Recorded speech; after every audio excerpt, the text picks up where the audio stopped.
Elle est redoutée chaque année par des milliers de familles modestes. La fin de la trêve hivernale, c'est dans 10 jours, le 31 mars. Fin du répit pour ceux qui ne parviennent pas à payer le loyer ou les factures. Ils sont de plus en plus nombreux à en croire le rapport du médiateur de l'énergie que l'on vous dévoile ce matin sur RMC.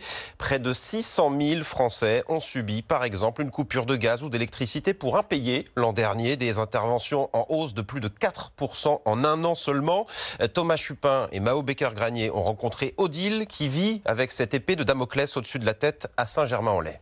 Un impayé de 2 500 € et la menace d'une coupure d'électricité qui plane depuis près d'un an. Odile, commerciale et mère de 5 enfants, est angoissée. Des agents ont déjà essayé d'intervenir chez elle pour lui couper l'électricité. Un technicien Enedis qui passe, je lui ouvre pas la porte. Pas d'électricité, on ne pourra pas vivre ainsi. Je suis dans une angoisse permanente, j'en fais des cauchemars, c'est un enfer. Dans 10 jours, avec la fin de la trêve hivernale, Odile craint que cette fois l'électricité soit vraiment coupée.